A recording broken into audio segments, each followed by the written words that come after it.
Good evening, everyone. Welcome to everyone tuning in from all over New York, Canada. I don't know where you're all tuning in from, but please do drop in the comments where you are coming from. We'd love to find out where you are tuning in from.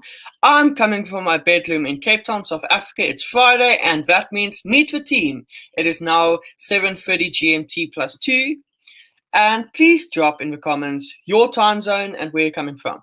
Before we begin tonight's segment, let me just give you a quick recap of what Meet the Team series is. It is a bi-weekly segment speaking to industry experts on their craft, what they do and who they are. Some who are part of an actual downstage productions team and other local and international industry experts. With that said, let's jump in. Tonight we have a name that everyone knows. She's known for the beauty, the gore and blood.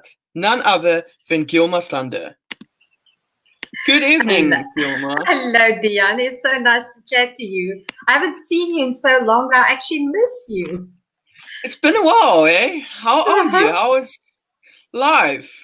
Lockdown has been very interesting, and it forces us to go into other spheres and concentrate on things that we perhaps don't always get used to as freelancers. We have a tendency to have to shut down one thing and then rush off to something else. And I think everybody smiles about this because now we can at least concentrate on one thing at a time. I think that's a good thing of a lockdown. I mean, I don't want to say anything about it or go into COVID-19 because I feel like that's a touchy subject. But I do think that it's an amazing time for all of us to get us. I want to use a word which I'm not going to use. Get our nonsense together. Let's be PG inflated here. So I think it's honestly a good thing that this, in a way, that's happening because we have time to focus on ourselves and work on ourselves. But how's the lockdown been for you? I mean, where are you? Where are you coming from? Actually, where are you tuning in from? I mean, I'm tuning in here from the office where I broadcast earlier on. I'm in the boardroom at the moment, and I stayed on just because it's so much easier just to make sure that the sound and the setup is right. And yes, I borrowed my headphones from the studio, so they're quite big and bulky, but here we are. Just before we actually go about, just quickly tell us the studio. You've mentioned that a few times now. What do you mean with that? I am multitasking. At the moment, I'm focusing on the radio programs. I'm a radio presenter at Radio Cape Pulpit. I've been doing work with them for quite a few years, 17 odd years, but the last 7 years, I've got a daytime program, Lifestyle and Leefstyle, which is a 1 to 3 program, and sometimes 3 hours, mostly 2 hours daily, and where we deal with everything in Cape Town. And then it's my different passion. Oh, wow, that's so interesting. I think it is somewhere later where I actually ask you more specifics about that. But let's do a little introduction, icebreaker, personal section. Tell us a bit about yourself, your name, age, etc. Where you're from, something interesting about yourself, whatever you want to share. I think when you ask that, I kind of have to think about it because it just becomes so part of who you are, whatever you are, that sometimes names, places, and dates sort of gets very fuzzy. But I'm a 60 baby, and that's where I'm going to stick to. Okay. So okay. a 60 baby, born in 1964, and I grew up on a farm. I'm a farm girl. And I could not speak a word of English right up till when I started studying. So it's really become a second language that I needed to acquire coming from farm. So I was really a nature-loving child, barefoot in the field most of my life as I grew up. Wonderful. Yes, I still prefer to go back to nature. So this lockdown is actually very suitable for me. And weird question. In the summer, would you rather sleep with a window open or blast the AC? It's just a icebreaker. I love nature. So give me wind.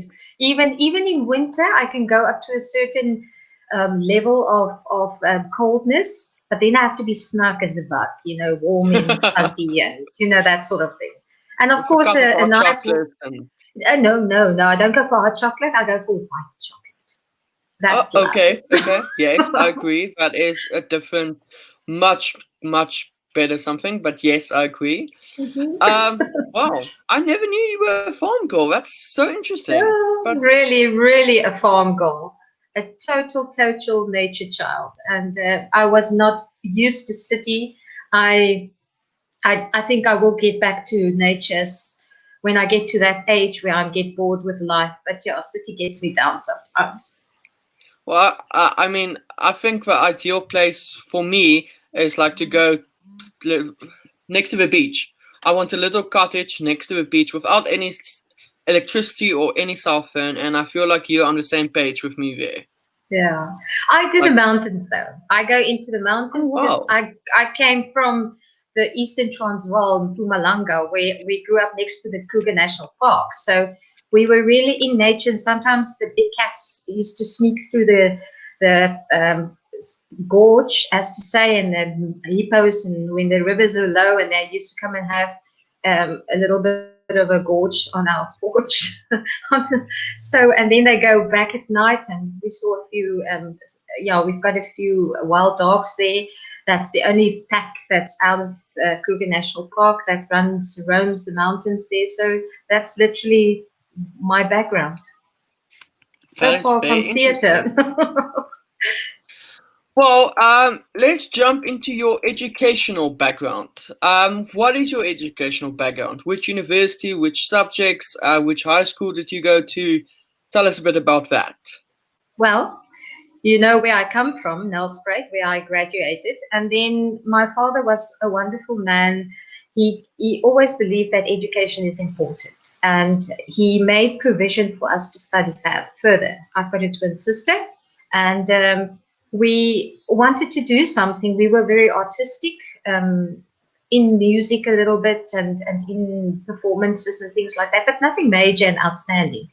And then a friend of mine went to study. She came back from Pretoria. She said, with big eyes, that January, she said to me, nothing like this will ever satisfy me. But there's a course called theatre craft. I think it's for you rather for me than for me. So I said, okay. And we applied and went, not knowing what it's all about. And for the first 6 months, I was really literally lost in the system, not being able to speak English. And I was, we went straight through to the theatre, literally, because theatre craft is a course for 3 years, studying theatre, technical side of theatre, which includes everything: lighting, stage management, costumes, decor, props, Oh and wow. everything possible in between. So I went to the study field, which is packed at that stage. And we were sent in right from the word go. So I was 18 years old, and I found myself on stage doing the oddest things, and being introduced to this world. I've never even been to a theater. And my first experience in the theater was in the side slots, when I stood there and I listened how Madame Butterfly's humming chorus on stage were rehearsing. That was the most beautiful thing in the world to me. So that's why Madame Butterfly is still very sentimental to me. And then my first job was to be admitted and to join the ballet company in my rotation phase.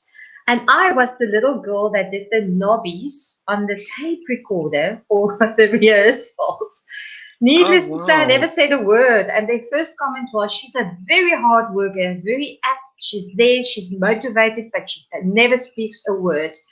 Can somebody please ask her to ask questions in English? So that's me. Wow. Okay.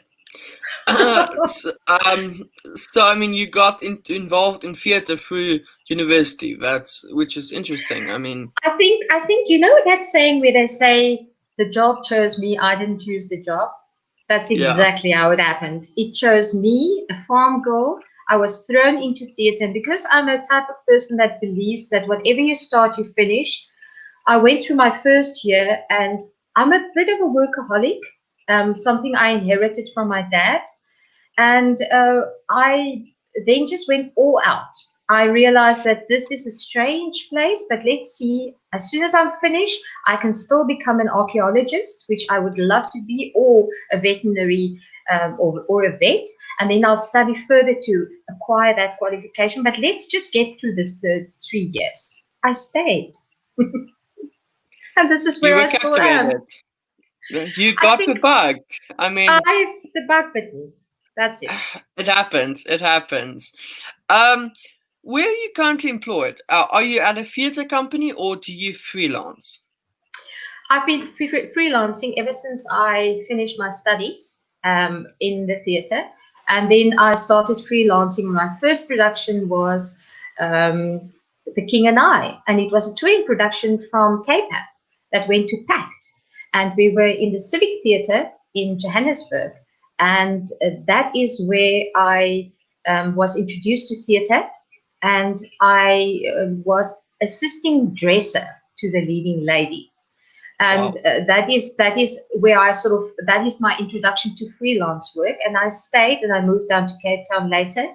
And then at that stage, I was very, due to my choices of theatre, which was lighting, sound, stage management, just listen to this again. Makeup just happened to be an extra subject because I needed to fill my subjects.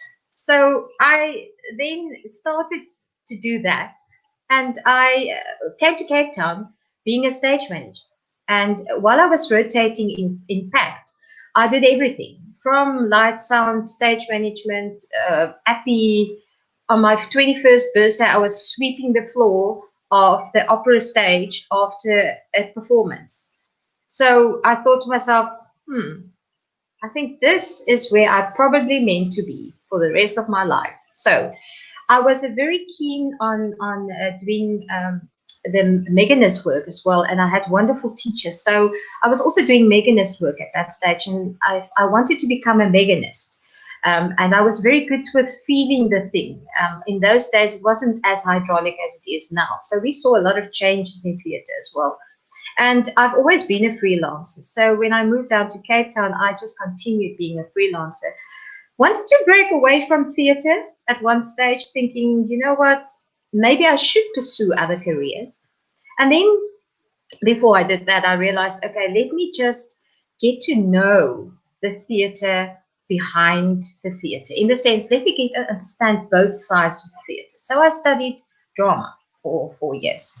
And I realized that I wasn't too bad at it, and I could sing a little bit, and my voice seems to work somehow. And my childhood dream was to be a voice artist. So that's when I actually got introduced to the SABC.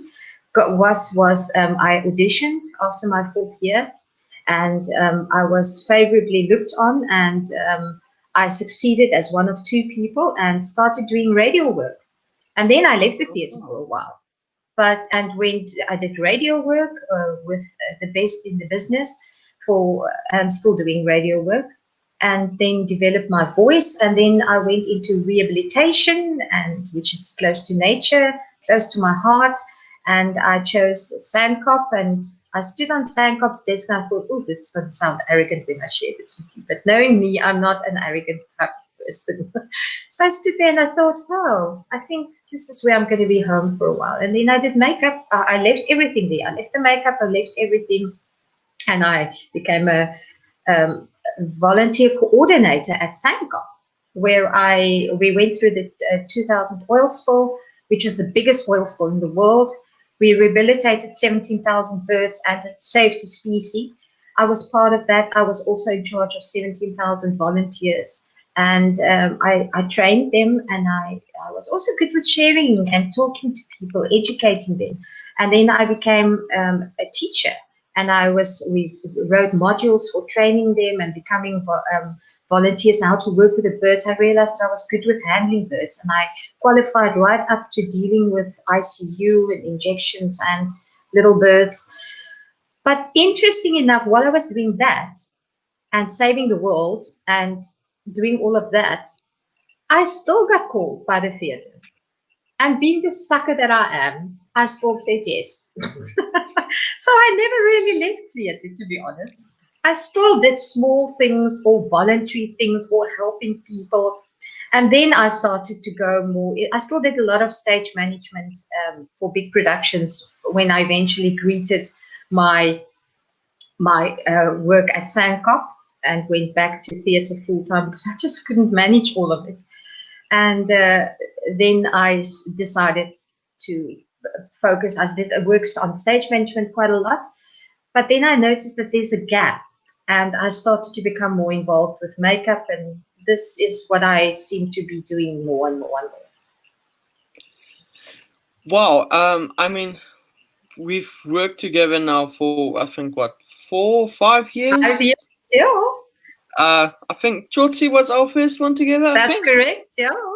And I did not even know this. And I mean, we spent hours backstage where, like, we would run into each other and start screaming. And, you know, especially on Chotsi. I mean, Chotsi was difficult for me. It was a lovely show, but it was difficult. And I mean, you were always there coming to like the props that were going like, "Are you okay? Are you okay?"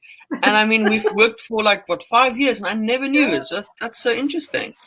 But you mentioned makeup, and I mean that is what your title is and stuff. But for the viewers that don't know, could you explain the concept of being a makeup and special effects artist? What does it entail? What do you do, and how do you become one? Well, I'm glad we can focus only on theatre makeup because I find myself very comfortable with it, being able to have the spectrum of from beginning days in makeup in theatre, very much so. And it's not that I'm that old, it's just that it changed and developed so quickly. So we'll get back to that later. But at the moment, how to, you know, to do makeup for theatre and to be a special effect person for theatre is really so different than any of the other mediums, which are also been exposed to, trained in, and worked in the professional industry of films, etc. I always used to come back to theatre because there's something about that that's immediate, that gets your adrenaline going. So you do need a specific person, a specific type of personality to be able to work with and under people, because it's a structure that you work under. You work under a director and a creative director, and then you still work under a costume designer and a costume and a makeup designer. Sometimes nowadays I do the designing as well, so I'm now taking that portfolio. But in those years, you come underneath people and you get a specific instruction, so you must be able to conceptualize that instruction, make it your own, use what you have, look at the costumes, look at the designs of the period, look at the lighting even. That's what I do as well. So that's where I have the advantage of having a better background. It's easy for me to grasp the concept and the challenges, and then to reproduce it. That is the biggest challenge. Also with special effects, remember, stage is so different. You've got to apply a special effect. It's got to have endurance. It's you can't just run on stage, stop everything, and now fix it. And we experience that in Tsotsi a lot. That you've got to make it stick right through. You can't have a wig fall off or a moustache falling off. You've got to be here in the moment. It's got to stick. It's got to stay. You can't have makeup running off the face the moment that the two kiss or the moment that they have a fight. It's got to be sustainable throughout the whole show. And therefore, and also you work with different types of skin. So these are the aspects that's on the table. So you've got to be able to go back, being shouted at by the makeup designer saying, you have no clue what I want, and then go back to your team and say to them, and ignore what he said, even though it hurts, and you know that there's a story behind it, and they say, okay, let's get back to business. What can we fix before the person go back on stage? So that's a type of temperament. And then also makeup-wise, you sometimes go back to special effects to a very basic, elementary knowledge. Latex, for example. Latex is just a magic tool for stage because you can do a lot with it, but it's durable under the heat. And it sticks with mastics to the skin. If I can interrupt, can you just explain the latex we're talking about before some people get a thought of something else? For non-theatre people, I understand. Just mention latex, what it is. Latex comes from a glue which comes from trees, bark trees, and it's a very expensive chemical. Purely because by the time we use it, and latex is used for gloves, rubber gloves, all other aspects that we're not going to mention, but it's basically used in the industry of technology and the technology, the very harsh industries for different plastic applications and security materials. In theatre, we use 100% latex, which is a very pure form of latex, which got very low chemical balance, even though it's still very highly intoxicating and very strong. And you've got to be careful when you work with it in a good and well-ventilated place. So that is what latex is. It's very durable. Spreading it very thin, it becomes a see-through object and piece of plastic that you can apply, mold, and apply to a skin very successfully with a facial glue, which we call Mastix, which is the most durable for stage. And then it will stick. Wow. Yes. Hopefully it will stick. I'm laughing because I'm thinking back about a certain show we actually did recently where we were sitting backstage going like, is this going to work? Is this going to work? No. Is this going to work? That's the thing about theatre. You sit behind stage biting your nails. And let's go back to Tsotsi. Tsotsi was a challenging show because we've got so many technological changes. Lighting is one of them. We've got a lot of LED lights and nobody knows what's going to be post-COVID in theatres. But we're working towards saving energy, saving lighting, being green in earth. So obviously that's got a lot of effects on stage, which amazingly enough, you sometimes have to fall back on the old methods. And I was sitting next to Tsotsi, referring to that after you and I just had a quick change backstage in the dark with a lamp, doing quick makeup changes and him going in, having a scar. And I was sitting on the side of the stage looking at this production. Fortunately, it was in the pre-opening production preparation. And his scar went orange. And I looked at this and I felt so disgusted. I thought, have I now lost my touch? I actually remember that. And then I looked at the people behind the scenes and they all looked very like a very dirty wine color, their clothing. Oh. And I then realized that, hey, there's a problem with the lighting. And I remember running to you and I said, Dion, I think it's the lighting. We've got a problem with the lighting. And you said, but we can't change the lighting. I said, no, but the color, we have to fix the color. And it took me 3-4 days to fix the color and realize that I've got a mixture of purples and blacks and blues, which doesn't exist, that I have to change and add. And every time I would say, can I go on stage and check quickly? Can I go on stage and check? Because you were the ASM and part of and in charge of the props, and I needed to get your permission to go on stage. I can't just run on stage. Remember, there's a hierarchy system. And doesn't matter what my age or my qualifications, I still got to adhere to that. And that's the other thing you always got to remember. Don't just think your section is the most important at that moment. It's part of a bigger picture. So, we have fun. But I mean, staying on topic of Tsotsi, I know we're a bit off the questions that we wanted to, but there was so many special effects in that show. Yes, I mean, because it was the stabbing and the gunshots and everything is different. Yes. And no, I mean, you can't make the same wound for like a cut that you'll do for a gunshot. It's something completely different. Absolutely.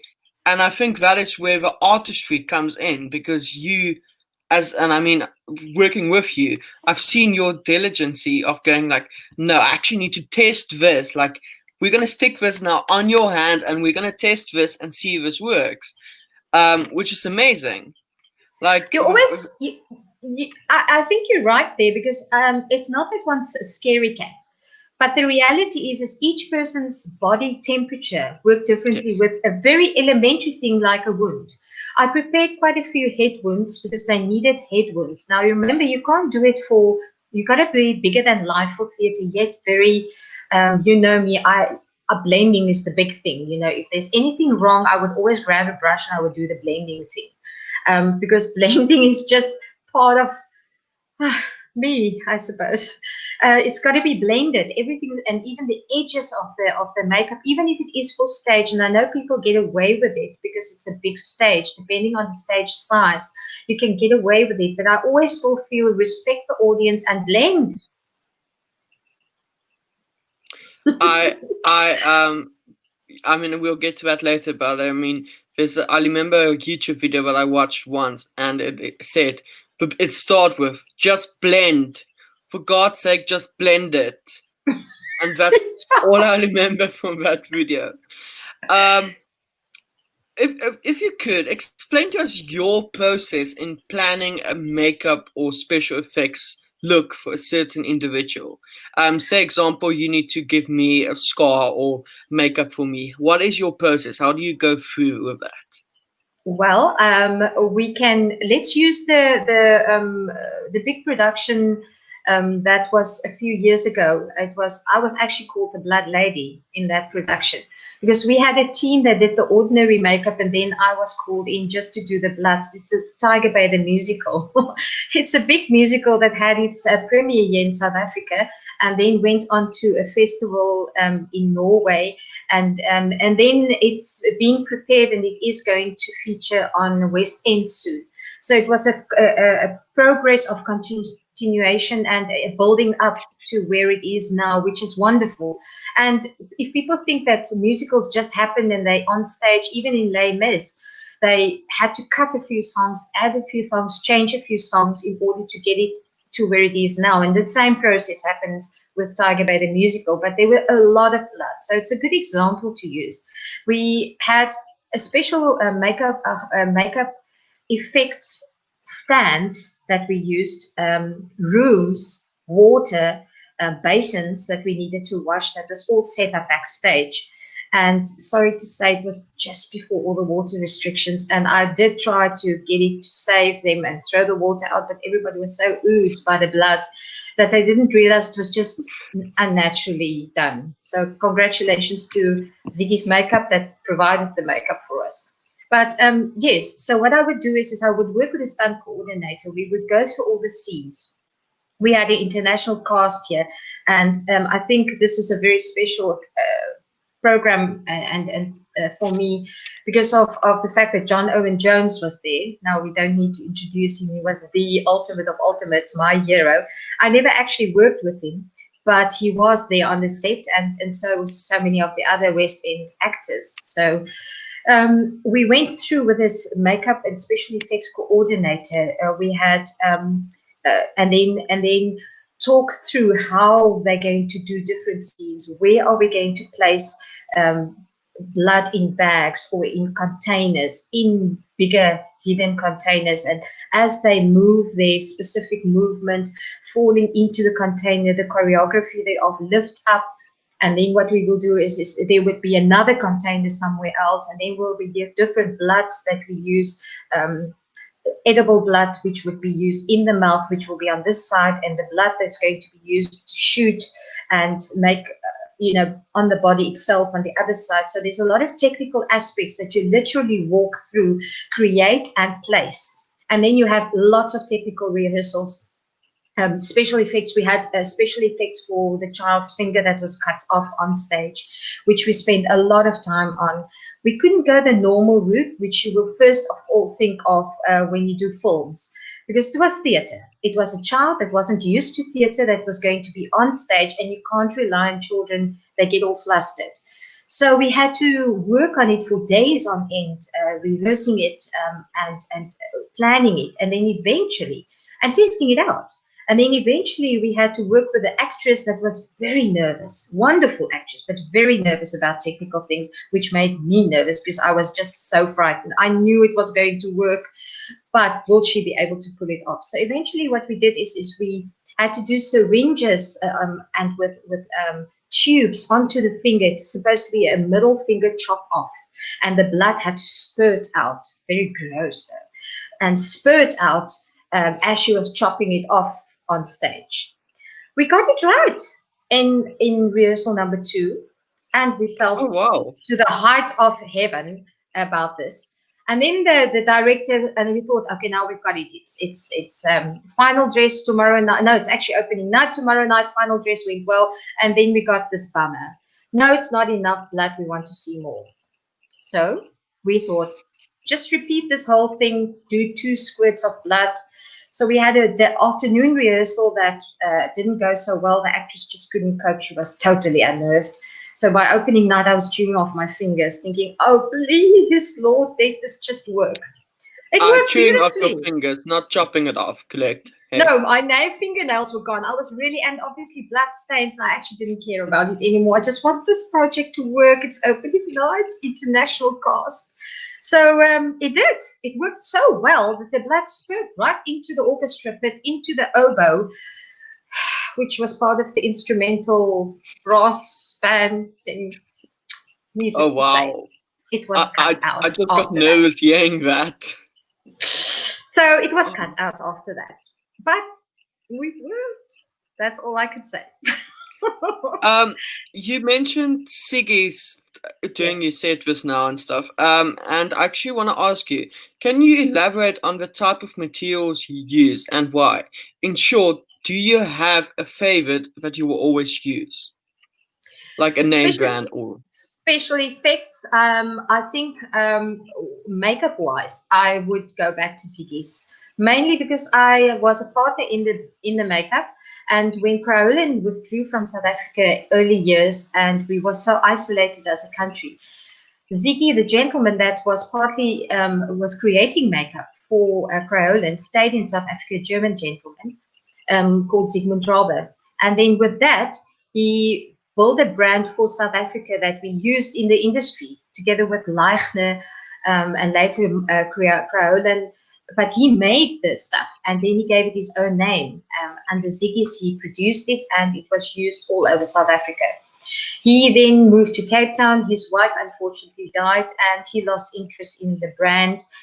We bought the company together with Lance and Yolanda Kotze. And then what we did is we started to rebrand and to redevelop.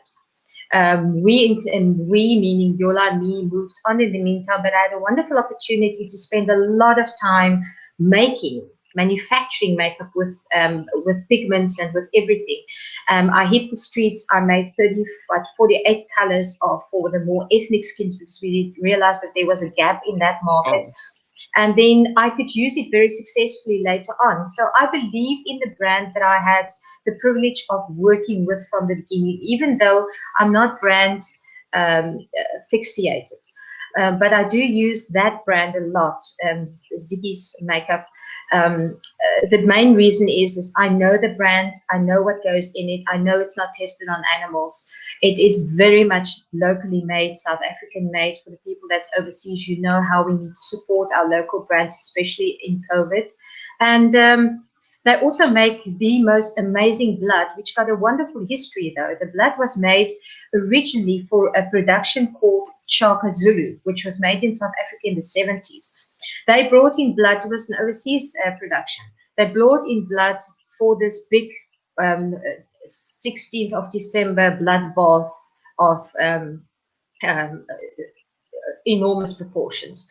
But the blood was too pink on the South African actors. And then Sigmund Rabe was flown down to Durban and he manufactured a blood for them that they could use, professional blood that they could use and use without staining the bodies of the people, because some of the scenes had to be redone 20 million times. Now that's the problem with makeup and with blood, it stains. So he manufactured a brand for it, and that became a signature brand. Whenever companies come over from overseas to work in South Africa, they would use this brand of makeup, and the blood are very well known in South Africa by the overseas companies. And also it is very safe to use on beaches and in all the public museums and historical places. They've got an arm and a leg of criteria that needs to be fulfilled. So we've been using it very successfully over the years and on stage. But now I have a door open that I could always go back to and say, listen, can we manufacture specific custom-made requirements?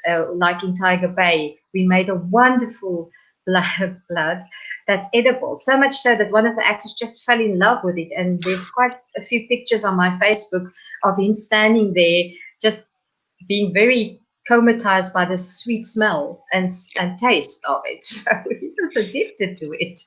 No, I can vouch myself for, for Lance. When we did Soweto Aftermath, which was a YDE show with Captain Opera, I needed oil to be poured over someone, as in they're going to be lit, be lit on fire. And I called Lance and I was like, okay, I need something oil based, but obviously not oil because you can't pour oil on someone. And I mean, within a day, he had made this perfect thing for me. I went and picked up a sample. It looked perfect. Everything was perfect of it. Unfortunately, we didn't use it. But I'm very sad that we didn't because I was very excited to try it. But yeah, Sigis, I mean, it isn't brand known to a lot of people. But with that said, there's also, I mean, a lot of people use the different type of blood, the corn syrup one. If I may ask, what is your opinion on that? I think I'm spoiled because I never had to go to my own brands and manufacture my own brands, kitchen brands, if you know what I mean. I know a lot of people have no other choice but to go to a homemade choice brand and whatever's on the internet available. And thank you guys for putting that out there because it does save a lot of people. In our industry, money is always tight. I just happen to have the privilege of having the access to and worked in a laboratory of that nature that could actually help us, never having to go to those options and always having a very good high quality standard which was safe for use and for consumption within a very good price. So I think that is the advantage of having South African made products or your own country products. You can really make it available for people to the cost that they can and what they can afford. I would be very careful to go too homegrown, and corn syrup is fine. It just stains, and you have a big problem getting it out of anything afterwards. And then you kind of, go the cheap route, but then you eventually have to replace costumes and props and things like that, which eventually is too, it doesn't wear out. So there's also a myth, I mean, a lot of people have told me this, is that you put a little bit of sunlight liquid in the blood mixture to make it easier to wash out. Yes, no, what's your thoughts? I would say something like a sunlight liquid. But I tell you one thing, sunlight liquid goes a long way in a special effect. No, I know that because I actually suggested that to a director once, and he said that no, it's too dangerous because it's going to be too slippery, which I actually didn't think about, because in my mind I thought if I put a little bit of sunlight liquid in, it will wash out. It cleans very well. It will clean very well. But yes, it does get slippery, and we've often had that challenge that, especially in Tsotsi, where we had to be so careful not to overdo the makeup because it was slippery and it was a very intense dancing performance, a wonderful performance, but a lot of blood and a lot of deaths. So we needed to be very conservative because as soon as they, the ladies were waiting in the wings, wonderful costume people that we work with at our team, and they know it to a T. They know exactly how to clean it. So if ever you need anything, ask the Cape Town Opera ladies costume department. They know how to clean blood from wounds, and they wait literally in the wings, take the costumes, go down, do their job, do everything to a T. The next evening there's a clean costume. Their secret. But I mean, if you have now a blood sequence in a scene, and that person needs to come on in the next scene, is it then a quick change, or is it to a duplicate costume quick change? Is it they go on with? I mean, obviously it differs from show to show, but what would we say is best? Is that they go on with a duplicate costume and that one can actually be cleaned, or is it? I don't know if that makes sense what I'm asking. Yes, it does. I had two scenarios.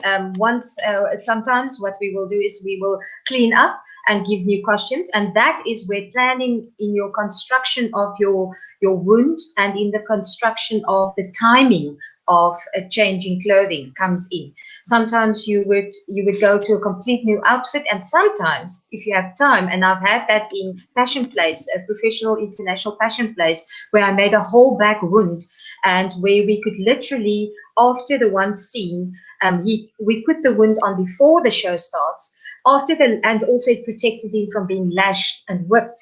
And protected the body, and then we would dose it with blood in different levels, and then after he's been taken off the cross, we would then strip the whole wound, and he would go for a shower and have the time to come back on stage and actually go on with a new robe and be clean. But yeah, it does depend from show to show. It depends from show to show. Timing always of the essence. And then obviously, if you don't have time, you change into a complete new clothing set. And then sometimes you have a quick wash on the side stage. Yeah, sorry if I keep on laughing. I'm just having all these like flooding of memories, like Orfei, where I was standing with a bucket of blood to throw over the dancers. And luckily it was just before interval, but I will walk with like arms like this off the stage, backstage, and I was you loved it. In blood. No, I loved it. I mean, it was absolutely amazing. It was the highlight of the show for me. But so every time you speak, I just have these like memories of like where we worked together with Chotsi and like La Boheme that we did now. I just have these flashbacks, and I'm like, oh yes, we did that. Oh yeah, that happened. Oh wait. You see, and you are the proof that it is possible. You just have to be very clever.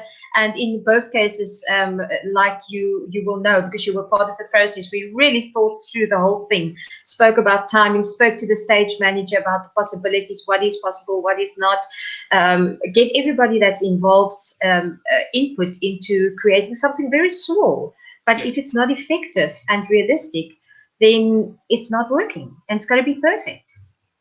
But I mean, also, this is what you've told me before: is simple is better. Keep it simple, Simon. Back to basics. Something simple that you have not thought of, or thought it too simple to actually be successful, proves to be the biggest success. It's stage. It's all the act. No, I mean, and that is it. That makes completely sense.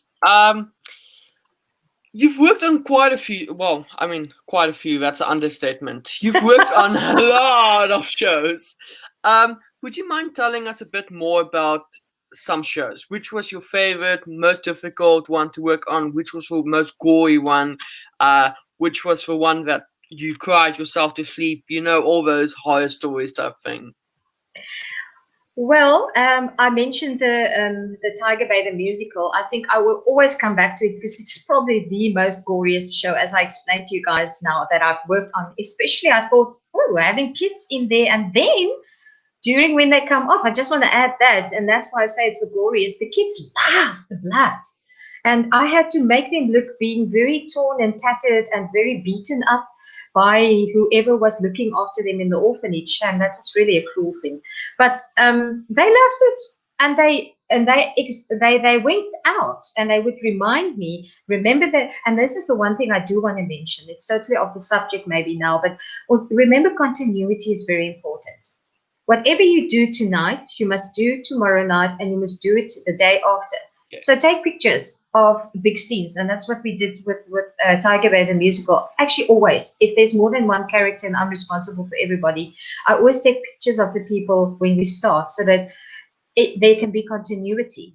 And don't think people don't notice it, and you have to have it. Otherwise, the director will take you out. So that's the one thing I've learned.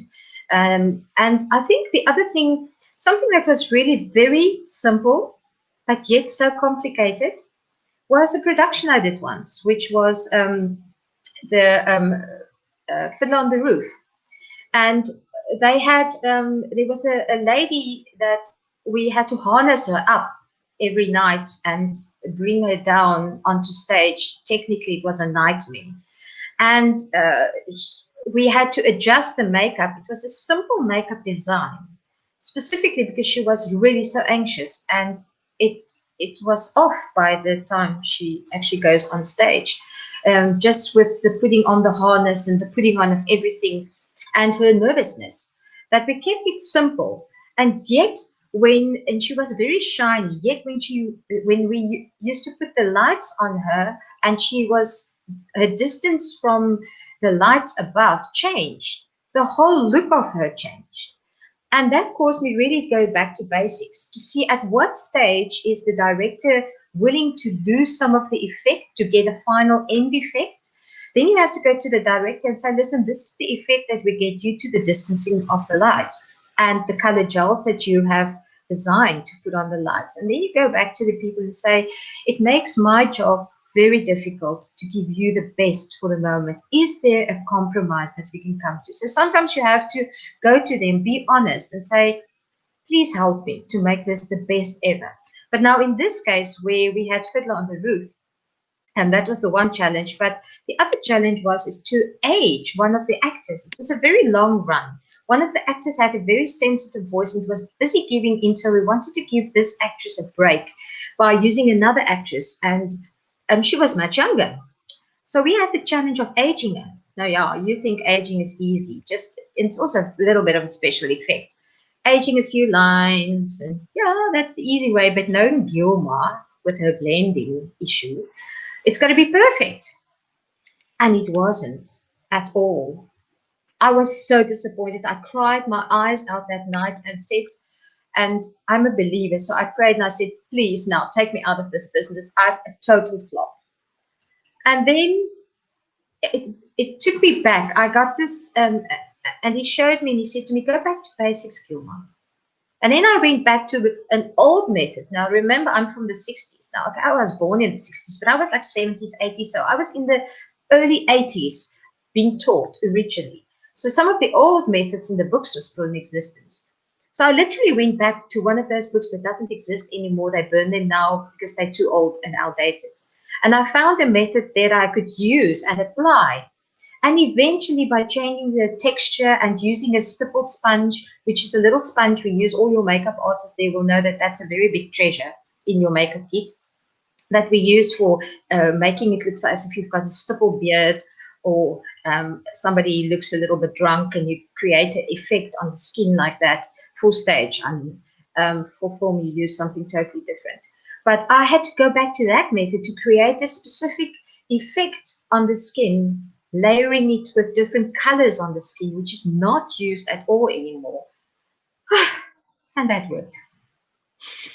The next question I want to ask is a bit of a weird question, but what is the one thing that you despise to see someone else do long in the makeup and special effects field? I have the wonderful privilege to also be a teacher. I teach makeup in various tertiary institutions, and I've been doing that for the past 15, 16 years. I love people and I like to get the best out of them, and I think we have a responsibility to share with them what we've learned and from the mistakes we've made.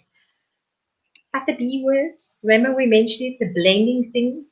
I would always, even if it's done perfectly, I would say, let's just round it off. And I would grab a blending brush and I would like until I'm satisfied.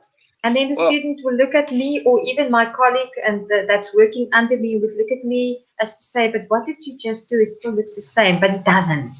Not under the lights. While you are saying that, I actually just want to bring a comment onto the screen which someone posted. You will also be able to see this, but I think it's very relatable to what you just said, actually. Hanli Malay said, Guilma's one hard-working lady. Love being a makeup assistant on a couple of stage productions. Love you, Guilma. Oh, and I mean, again, that I mean, just a thing where she says she loved being your assistant. Sorry, I'm mumbling. You get to learn so much from you as a person and working alongside you. I mean, for myself, I mean, obviously, you know, I've been trying to do special effects. Trying. You're doing well. I mean, very well. But I mean, everything, like if I get stuck or if I have something, I'll go, hey, Guilma, so I need to do this. What's your idea? And that's the best thing about you is that you can reach out to you and you can go, So I've got the show. I need to make 20 people bleed at the same time. That actually happened. What is the best way to do this? And I mean, you would go like, no, just make it simple, do blood packs. And I mean, like in Orfei, where I sat backstage with like 50 different blood packs and just poured in everyone's hands. It worked. But I mean, it's a lovely thing of working with you is that you act as a mentor permanently. I mean, and you can come to you with the most stupidest and stupidest question, and you will explain to you and go like, okay, but this is not going to work like this, so let's do it like this, which is, yeah, it's just amazing. So I'm going off topic. It's just thank you. When thank you so much for that. comment popped up, I just wanted to also, say something about that. So I'm just quick. We did discuss you being a lady presenter, but please elaborate in that. That's a little bit different from makeup and special effects. A lot different. I think I'm just exceptionally privileged to have the best people in the industry guiding me throughout my life, and at different stages of my life. And being in theatre, I was guided by the best and the best at FACT, and also when I did radio and I started doing radio work, it was done by the best in the industry, Bob Slaker, Joey de Koker. I remember just learning from them. Bob Slaker taught me English to speak a little bit better than I couldn't speak at all. So she taught me to communicate in English and forced me to do my course for 4 years in both languages, which I then eventually did. But I've just been blessed, I think, in a way. And that's why I want to give back. So I had so many mentors myself and people that I can still go to, and they would show me and they would guide me. Albert Maritz is one of them. I've worked with them a lot with the drama department here in Cape Town, and worked with him on continuous levels. It's like a big extended family. We all go our own ways, but at some stage, later in our years, the industry is so small, it makes a circle. So be responsible for what goes out of your mouth. And don't speak about people if you don't have walked in their shoes. And don't say things when you're tired that can ruin somebody's career. It will come back to you. Our industry is very small. I mean, there is that meme that says, I'm sorry for whatever I said during Tech Week. I didn't mean it. Oh, I believe you. Yeah. I mean, it's... that's a good saying. Lastly, before we move to the final part, would you say you are a makeup artist or a special effects artist? Which one do you prefer more? That's actually the question. I love both. I love creating something, also because I do wigs. I make wigs and I make beards and moustaches. So I love creating the whole look. So whatever it is, whether it is a Wizard of Oz, changing one person from an ordinary person to a special effect character in 4 minutes, which you've done, oh, thank goodness. When you can do those things, everything is special effects. It's maybe a different form of special effect, but you're creating something special, making somebody look tinny, like a tin man, or you must make him look more like a leathery scarecrow. That's also, in a way, creating a special effect, something that is not normal, a normal face, that makes somebody look different, change his face shape, change his look on stage, in the sense that you change the dimensions of a person. I think, for me, not just blood and gore, because that's actually easy. You just put a little bit of blood and it looks normal. But to combine that with other things, that for me is the challenge. Wow. Yeah, that's true and beautifully said. Moving to the final part, because I know you have a very important life and you need to go present radios and entertain people over the radio and all that stuff. Would you ever change careers? Maybe if I didn't decide to venture away from theatre at some point in my life and go and do something else. I would have said yes, I would. Because sometimes theatre can get too much for you. Even the best of artists, best of theatre people, it beats you down because we don't always know how to manage our time. And we want to give everything full out. And we sometimes forget that you've got your whole life ahead of you and you've got to pace yourself. So my Yeah. advice will be to people as well, saying that don't pace yourself instead of coming to a point where you turn your back on something that you are actually very valuable in the industry for and that makes you unique. So yes, no, I don't want to change my career now because I had that break and I've learned something from it. So now I can share that with other people and say, pace yourself just a little bit better. The industry is hard on the body. And if you don't pace yourself, eat well, sleep well, don't overdo the drinking, even the coffee drinking and smoking. You know what I'm talking about, people out there. Then you will find the balance to continue right to the end and still enjoy every moment. Yeah, I completely agree. Also, don't do the Chinese vodka on Christmas Eve. We've all We're not made going in terrible there. mistakes. That is not something that we will ever discuss in my life again. Especially when you have tech the next morning.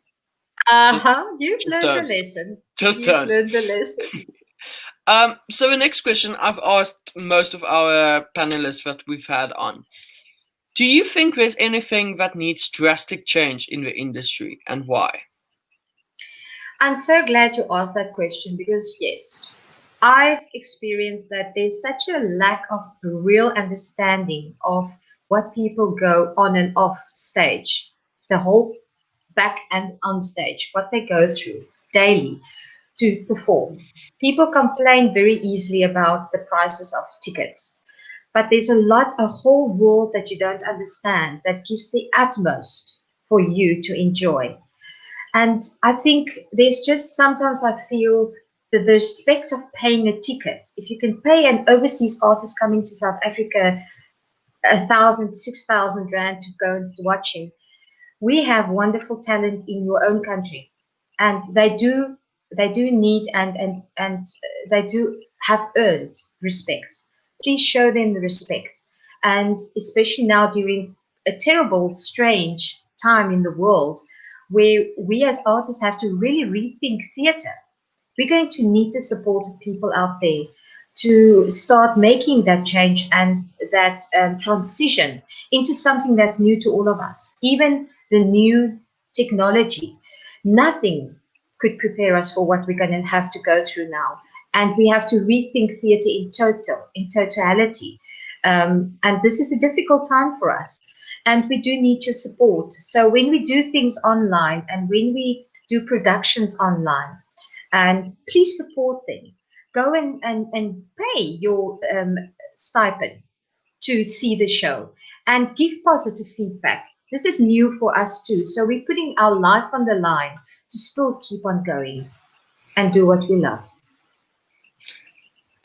I don't think I could have said that any better than you just said. I mean, that, especially what we're going through now as artists, technicians, technical people, it's a difficult and it's a weird time. But Yeah. wow, wonderfully said. Whew.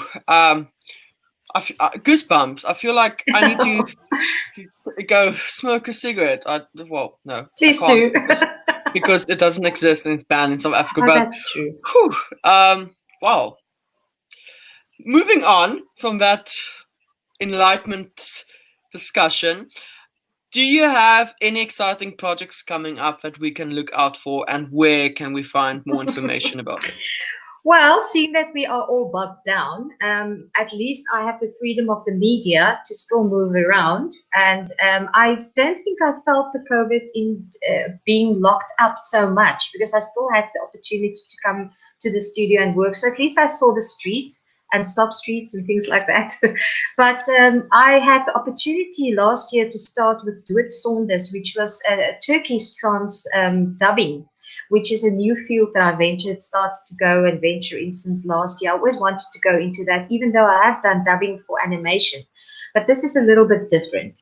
And so I played the role of Tulin, and Doet Saunders basically just finished on CakeNet. And you can look forward to something else. It's a Turkish production, also being dubbed by Content Lab. It's called Evermore. There's around about 300 episodes, and I play the role of Rayhan. Always the elderly lady roles, but it suits my voice at the moment very well. And it's really something exciting for me at the moment.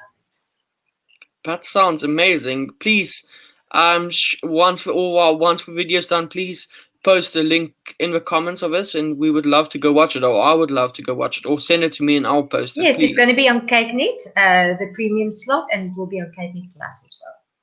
Interesting. That sounds very, like, please send me the link to a trailer or something, and I'll share it with our viewers. Thank you. What is your career highlight you're most proud of? Any awards, anything like that you want to share with us? I think we spoke about this before we came on air. I'm not very good with memory, and because I've been doing what I do since I was 18 years old, and I'm a little bit over 50s, way over. I'm 57 at the moment, and I'm very proud of being 57. I still feel very young, but we've lived a little bit. And I think, yes, I've been acknowledged by theatre awards for excellence in theatre on numerous occasions. And it's really a feather in my cap. And I feel privileged to have been acknowledged by the industry for work that I've done. And it comes as big surprises when it comes. But I think the main thing is, for me, is highlights is everything I've done up to now, because every production I go into becomes a new highlight I work towards. It's something new to look forward to, new people, new talent, new international people that I learn from. So for me, career highlights is the constant privilege of being taught by fellow colleagues and sometimes by your students. And that is why I now see why you are a presenter on radio, because every single sentence is like this inspirational speech. Well done. Thank you. Whoa. And basically, we're coming to the end, which I'm sad about, because it's been a lovely conversation. Thank you very much for the opportunity to spend some time with you. I miss you. Yeah, same. I miss you too. Hopefully once all of this over, we can there is a small project, in the future that we will probably see each other, the educational project that's in the pipeline at the moment for Cape Town Opera, which people can look forward to. But just before I let you go and go live your life, being an essential worker, actually, I did get my essential worker permit today, so I'm very happy. It's very freeing. You feel that you have something, a little bit of advantage above other people. It was amazing that I could, because today was the first time in 72 days that I went into Cape Town, because I'm in South West. And I mean, just driving on the N2, which I usually hate, was just like amazing. Anyway, moving back to what's happening. If you could give an upcoming young professional in the making advice, maybe me, because as special effects, or someone else, what would it be? I think, first of all, pursue the things that you love doing, but make a choice. Decide what you want to focus on. There are so many forums that you can do and could pursue. And the only reason why I try to stay in contact with all those forums and all the different aspects of theatre and makeup and special effects, either film or stage or television or advertisements, each one of them asks a different way of applying things and looking at things. Now with the HD of films mostly, makeup is almost disappearing a lot with the high definition. So there's another way of looking at that. So make your choice as to what you want, where you want to go. Make yourself aware of what the other forums give you, but then focus on something to get the edge. There are so many makeup artists and people out there that's doing amazing work. But I find that every time I want to learn something and have a question, I go to somebody that focuses in one field, because then you stay on top of the game. Wow. And then with our official last question. Do you have any closing words or any interesting stories you would like to share? Hanli, this is for you because you want some blooper moments from Guilma. So this question is based for you.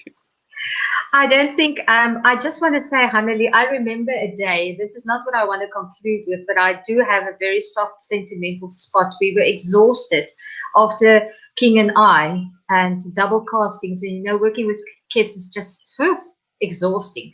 And we were standing in the lift in Artscape going to supposed to go to down to the first floor where the makeup room was. And after being on the third or the fourth floor, and standing there speaking to everybody coming in, walking past with the doors open, moaning at them that they got to get ready because we want to see them in the makeup room, and standing there and the doors just didn't close.